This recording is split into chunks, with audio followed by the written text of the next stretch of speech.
And we're back again with the voiceovers. I am going to try and do this all in one pass, so we'll see how that goes. Starting off, I couldn't really decide if I wanted to do some kind of long form layout, almost like you'd see on Webtoon, where you could see Carl climbing down through this black page in little sections. I think it's something I've seen on Unsounded before too. And then I decided the more impressive view, the more impactful arrangement would be to have a 2-page spread, the first one I've tried so far. I think it turned out reasonably well. And see, I just started with the Inktober sketch that I used last year. I created this view of the Violet City last year for Inktober, I forget what day, but the theme was drain, and so I ended up designing all these waterfalls that drain down into a dark sea, doing little air quotes. And it was actually really handy to have that as a base layer that I could use to just build off of for this page. Because if I had to start designing this whole city from scratch, it would have taken me, oh man, twice as long.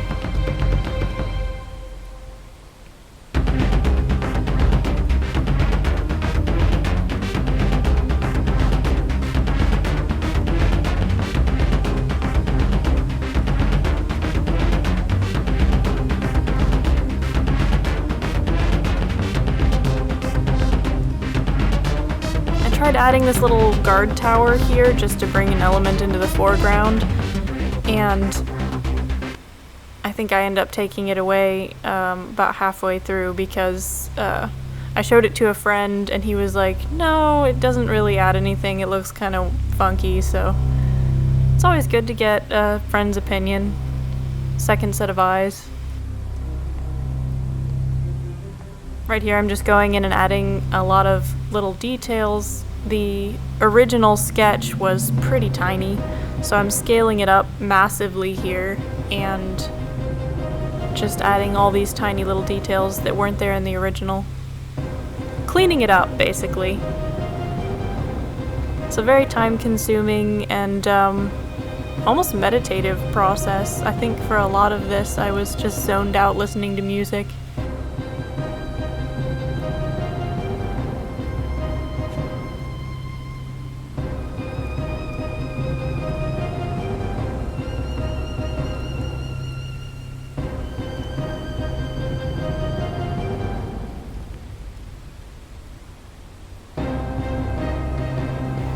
The stairs on the left there and the little rope bridge we ended up removing too, just because they didn't add anything. Sometimes you add little details and you think, oh no, it's actually better before we made that change.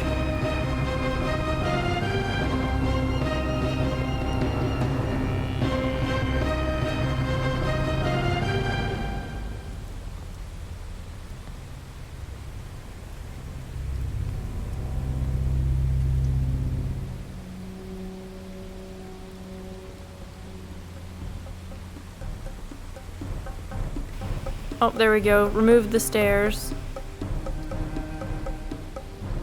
Still hanging on to that guard tower. Okay, the blue I added for atmospheric perspective.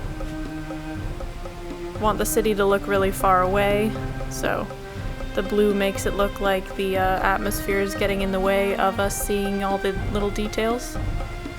In this perspective grid, I actually went on YouTube and watched a quick tutorial of how to use the shape tool to make a basic perspective grid and started conforming my buildings to that a little more closely.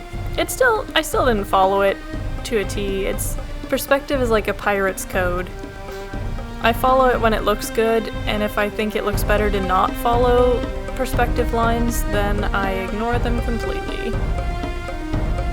Which people have gotten onto my case for before, but you know what? Gotta do what I think looks good. Adding all the magic lights down around the tips of the towers there.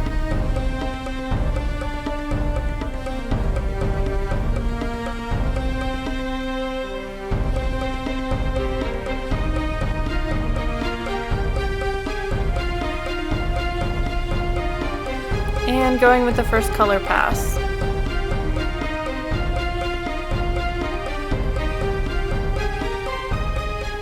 I kind of already had a vision in my mind of what I wanted all the colors to look like, even back last October when I was first sketching this, so it was pretty easy to go in and just toss the colors in there that I had always been imagining. This black magic light I pulled in from another Inktober sketch, the one with the Lift Floga. And then I just started adjusting it, kind of adding color. With designing black magic lights, it's a pretty complex process because I'm essentially trying to create a type of light source that doesn't exist in the real world. It's like a star that exudes black light. I don't know, it's kind of impossible. So I played around with a lot of lighting effects and tried to get something that kind of looked like it does in my head.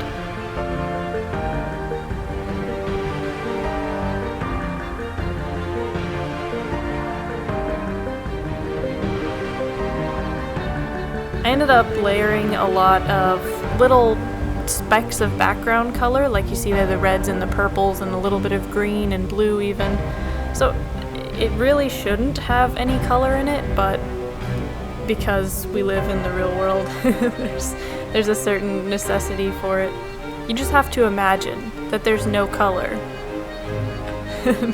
I don't know, I'm hoping I kind of trick the eye into seeing color without realizing that that's what it's seeing. That was the goal.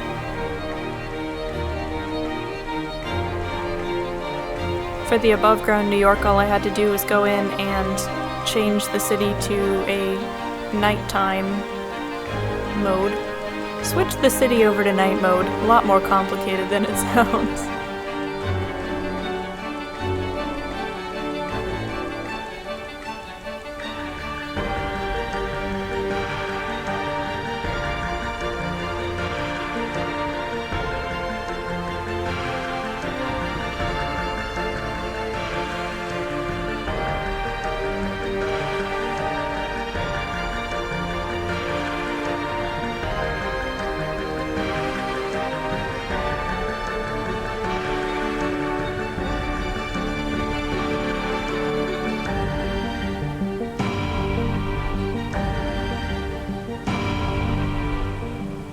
Oh, and the detailing. The detailing goes on forever.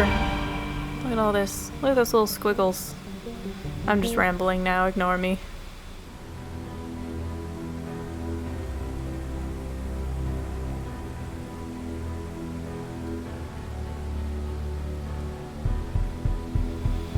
Oh yeah, that building needed a lot of work. Probably more than I gave it because it was behind the smoke, so I wasn't super worried about getting it perfect. That's my favorite building, the brown one in the middle there. It has that little platform with the fields on it. I just thought that was really fun. That's my least favorite building, the blue spiral one. I don't know what's going on there. These are really important details, I know. Oh yeah, so I got rid of the Carl walking on that beam and put in a closer view just because it was more exciting. And my second big black magic light here. With this one, I had a more streamlined process for mapping out all the different swirls and stuff. I actually don't like how it turned out as much as the first one, but it fulfills all of the black magic needs.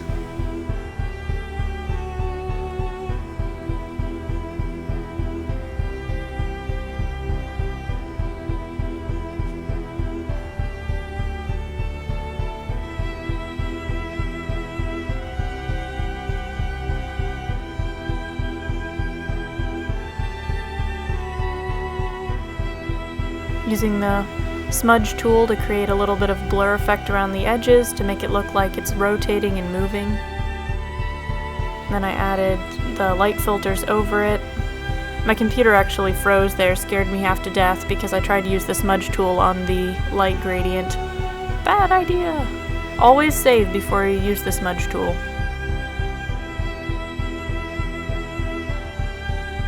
And that's when we broke the limit, switching over to PSB format, which is a large file Photoshop. Things don't get real until you break the Photoshop file format. PSB is just a file format for Photoshop that files that are over 2 gigabytes, though it's actually not really that different. I've had to work with PSB files 2 or 3 times before when painting projects got a little too huge.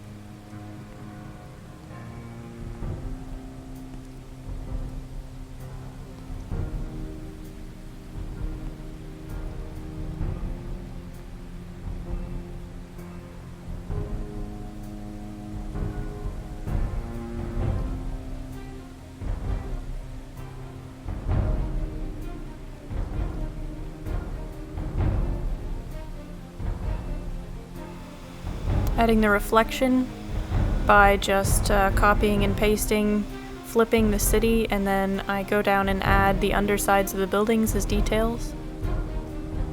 That part's always a lot of fun.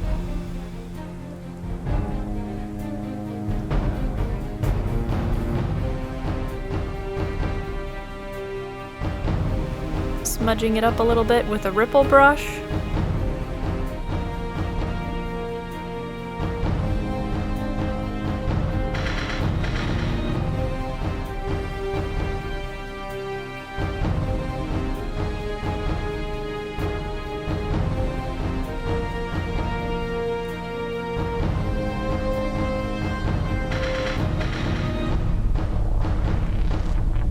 I'm back to working on the city. I wasn't really happy with any of the references I could find for New York City at night. None of them quite matched what I had in mind. So you can see I'm using 4 different ones there and kind of trying to blend them all together.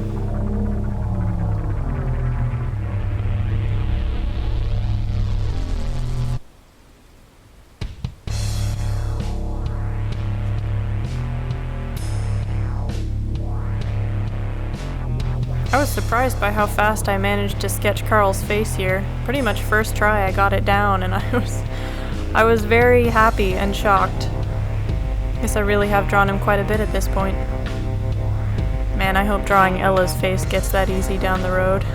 I'm still so bad at drawing her face. Shh, don't tell anyone.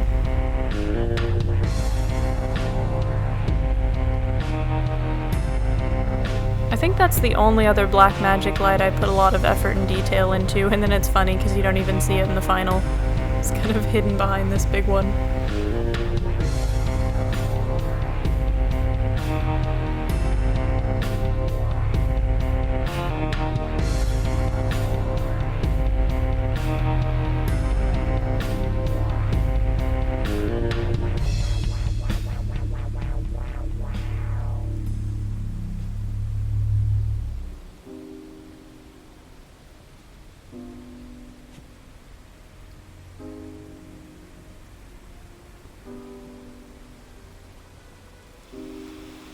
For this Ridwiga guard over here, I actually had no real concept, like a complete concept in mind for her outfit, her uniform.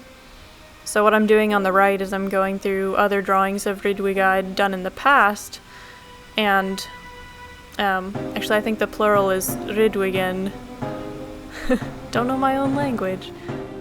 The guy next to her, I don't know, he's some kind of official. I tried to just make him look pompous. A lot of this design stuff I'm having to do on the fly, and apparently that's normal for comics. Piper, did you have to shake right then? Here comes my dog.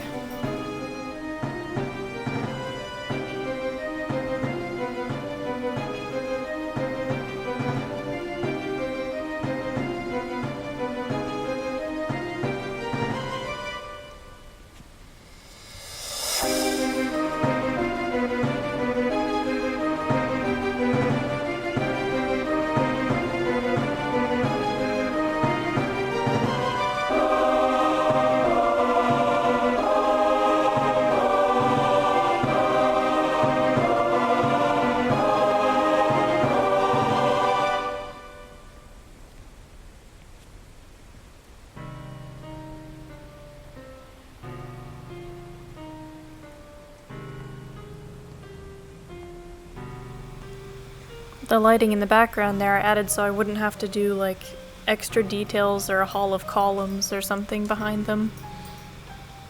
The design for the pillars here I got from the image you see on the bottom right. I mean, it's loosely based on that. I forget where I found that image. It's either a building in New York or Chicago, I think. Hopefully New York, that would be more relevant.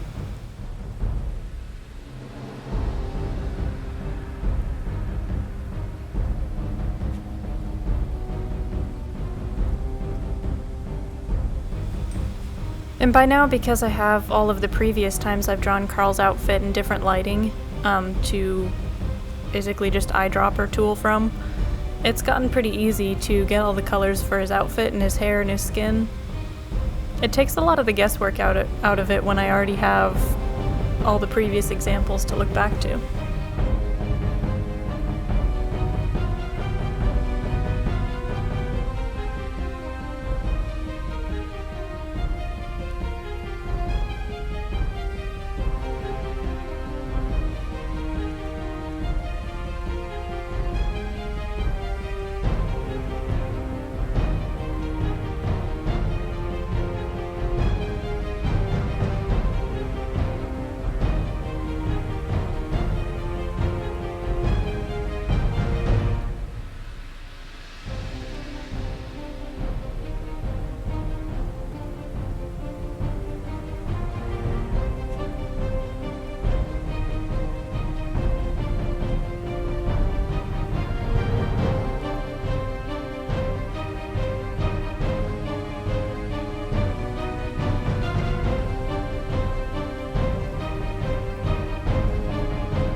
There probably is a faster way that I could have done all these black magic lights. I wasn't really thinking, let's do this as fast as possible and save all the time, which is dumb because I should always think that way. Sometimes I just get so caught up in how fun doing all the detail work is that I forget that I'm spending, you know, a lot of time that I don't really need to.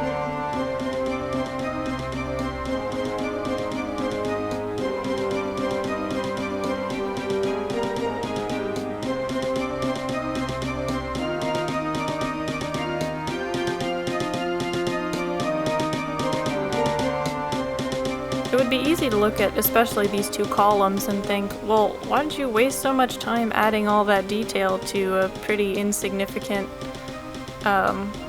little part of the panel? And honestly, it's just because it's my only chance I get to show any of the interior of all these cool buildings up here, and I really wanted to go overboard with it.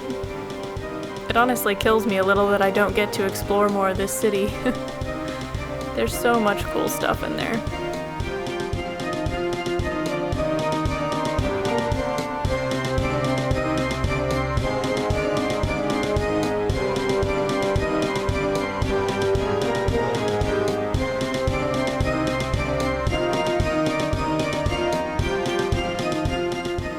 I experimented a little bit with the star reflections in the sea.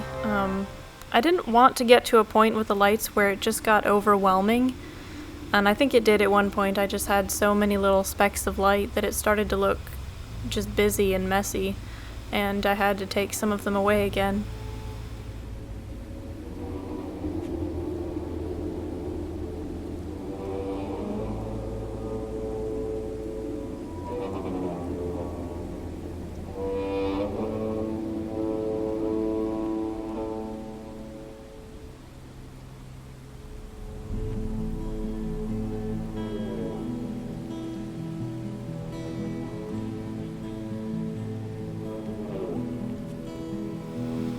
The city details that are behind the panels on the left, I'm adding anyway because I actually created this also as a desktop background for Patreon backers.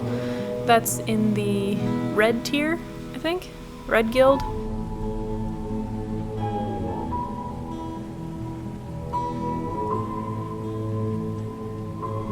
Here I actually went and looked at some other examples of big cityscapes on ArtStation and decided to add a little bit more haze to the city. It's really tough when you've been adding a bunch of small details to consider going in and obscuring stuff a little more. Like there's this impulse to just make everything as clear and as detailed as possible, but a lot of times in reality what you have is you have a lot of atmospheric haze and other light effects that are messing up and getting in the way of what you see. So a lot of making lighting look more realistic tends to be messing it up.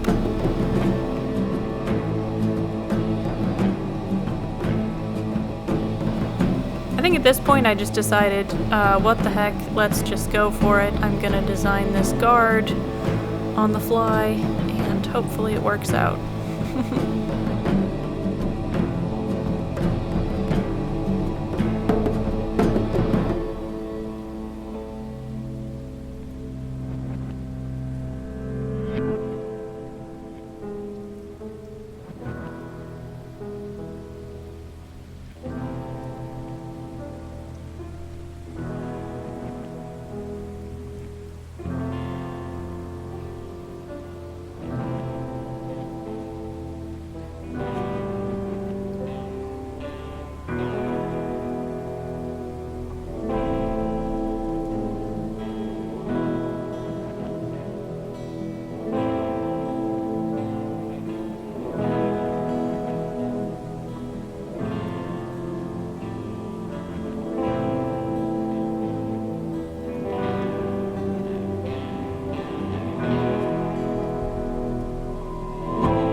The toughest thing about designing the upper city dwellers is that I can't use any bright colors or really any noticeable colors in their designs at all.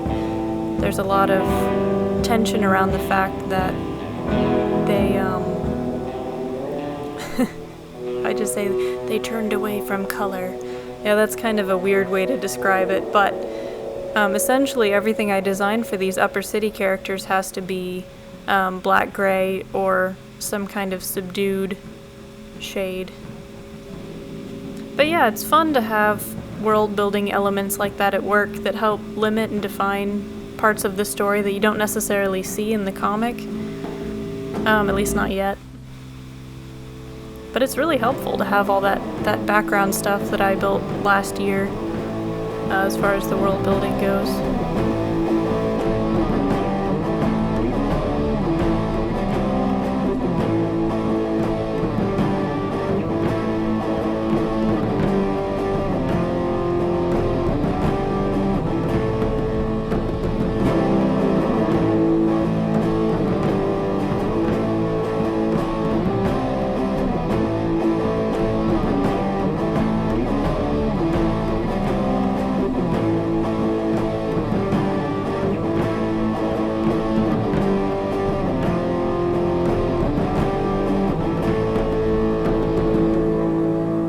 This Carl here was another one I was surprised by how easy he was to draw, given the difficulty of the perspective and the weird sort of pose he's in. I expected to have a lot more trouble with it than I did. That always makes me happy, you know, when I set out expecting something to be incredibly difficult and then suddenly it's not, that's a great feeling.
A lot of the urban exploration photos I get from Broken Window Theory, which is a really great YouTube channel for urban exploration, or urbex as they like to call it. Yeah, I'm a big fan of Broken Window Theory. I think my favorite part about it though is probably the guy's German accent when he does the narration for his videos. Man, I wish I still had a German accent. I can't do it. If I try to do a German accent, I sound like a cheesier version of Arnold Schwarzenegger, for all I used to have a real German accent, you know? It's just how it goes.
I love doing Carl's hands in motion over there. Oh, and I'm sorry, there was a part that got cut here because I forgot to hit record on the initial line work for the Carl in the top left. Oops.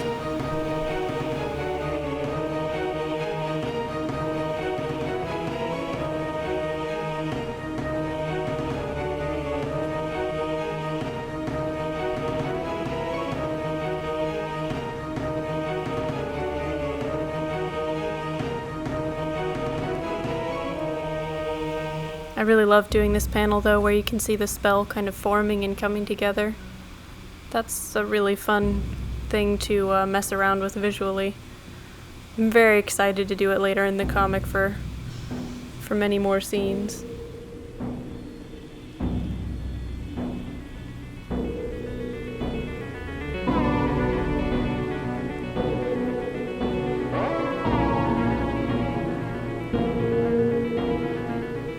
Sure what the rusty pipe is doing there, where it comes from or where it goes. This whole passageway is supposed to be kind of ancient, and that's why I avoided using brickwork or anything more modern.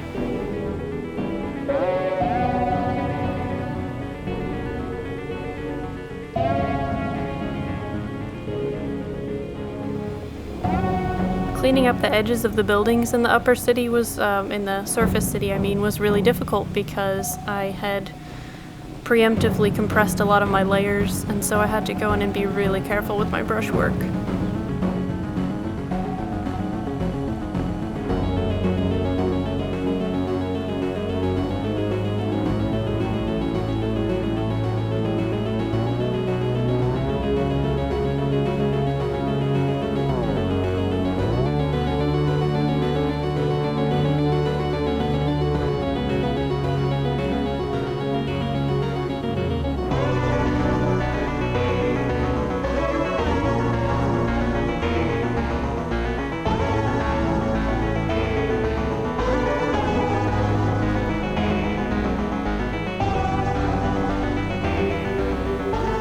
And that's a wrap. Since this was actually 2 pages, I'm getting really close to my goal of doing a page per every 10 hours. To all my supporters on Patreon, thank you so much. I still couldn't be doing this without you. After I finished this page, I put the whole first 9 pages on Webtoon. It's been live there for about a month, and it's got about 100 views and 15 subscribers, so that's pretty exciting.